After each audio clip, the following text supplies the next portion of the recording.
Denis Sassou Nguesso leur a demandé d'être compétitive et compétente. Il ne suffit pas d'être local si on n'est pas compétitif.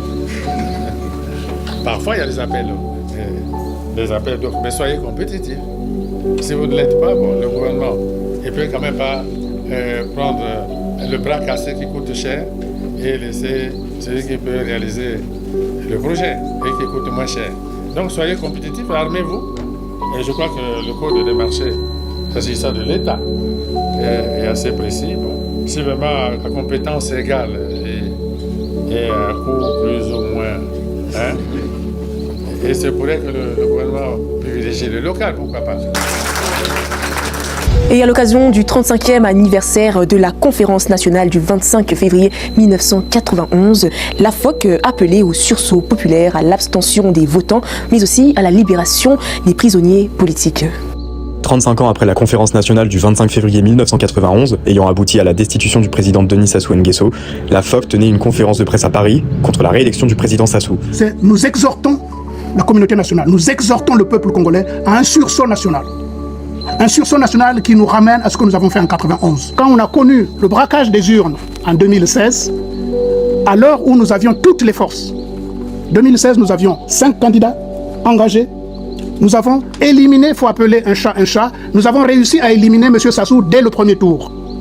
Quand on prend ces 5 personnalités, nous estimons qu'aujourd'hui, les compatriotes qui ont décidé d'être candidats à cette élection ne réunissent pas les conditions que nous avons réunies en 2016. Face à ce qu'elle qualifie de mascarade électorale, la FOC lance un appel fort, une abstention générale du peuple congolais les 12 et 15 mars prochains pour exprimer un rejet massif du processus en cours. Les préalables que la Fédération de l'opposition congolaise pose à tout débat, à toute démarche, à toute concertation pour rechercher des solutions pour le Congo. Il y a 3 préalables. Le premier, c'est la libération des prisonniers politiques sans condition. Je verrai plus loin en quoi ce préalable est fondamental. Le deuxième, c'est l'adoption d'une loi d'amnistie pour les compatriotes exilés. Et le troisième, c'est l'organisation d'un dialogue national inclusif. Et vous verrez que les rares des fois que l'histoire du Congo a été glorieuse, c'est quand on a réussi à mettre l'armée hors jeu.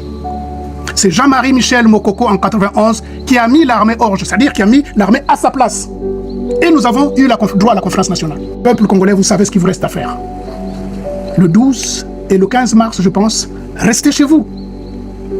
Restez chez vous, je n'ai rien à vous apprendre, vous n'avez rien à gagner avec cette élection. Il y a une parabole qui dit que la tête de cabri, même coupée, garde les yeux ouverts. Pourquoi?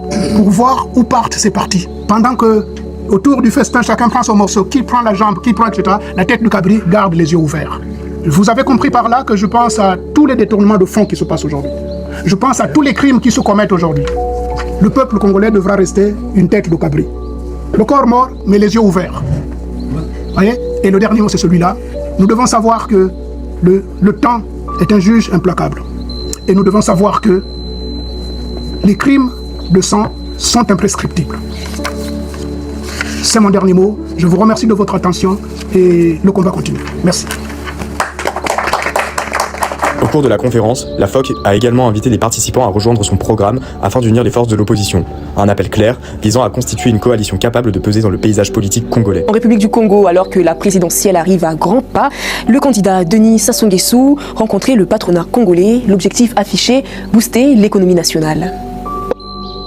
En marge de ces différents meetings de campagne présidentielle, le candidat Denis Sassou Nguesso a rencontré ce jeudi après-midi à Dolisie une délégation du patronat congolais conduite par Michel Djombo, le président de Unicongo. À cette occasion, le candidat Denis Sassou Nguesso a présenté son projet de société intitulé « Accélérons la marche vers le développement au patronat congolais », notamment sa vision de redynamiser l'économie nationale. Ici, Denis Sassou Nguesso, qui a proposé des solutions de redynamisation de l'économie nationale, a aussi identifié les causes profondes de la faiblesse de cette économie. Des causes structurelles qui limitent autant le niveau de la croissance économique nationale que sa continuité sur le long terme. Accueillant à bras ouverts ce projet qui concourt à la redynamisation de l'économie nationale, les opérateurs économiques ont affirmé qu'aucun pays au monde ne peut se développer sans acteurs économiques forts et structurés. Le secteur privé est bien évidemment prêt à accompagner l'effort national de mobilisation des ressources. Votre programme prévoit l'amélioration de la mobilisation des recettes publiques et un cadre économique plus efficace. Mais l'investissement repose sur la visibilité, la confiance se construisant en permanence avec des règles et dans la concertation. Et je pense qu'une telle entrevue durant votre campagne est un signe de cette volonté permanente que vous affichez et exprimez de vous concerter avec toutes les forces vives de la nation. Enfin, la priorité à l'entreprise nationale, le contenu local, l'accès équitable au marché public, l'émergence de champions nationaux et l'accès progressif à certains secteurs stratégiques participent directement à la constitution d'un tissu productif, compétitif et solide.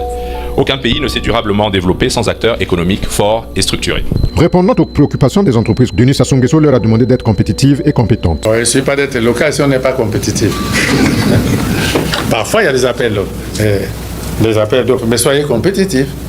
Si vous ne l'êtes pas, bon, le gouvernement ne peut quand même pas prendre le bras cassé qui coûte cher et laisser celui qui peut réaliser le projet et qui coûte moins cher. Donc, soyez compétitifs et armez-vous. Et je crois que le code des marchés, s'agissant de l'État, est assez précis. Bon. Si vraiment à compétence égale et à coût plus ou moins, et c'est pour ça que le gouvernement privilégie le local, pourquoi pas.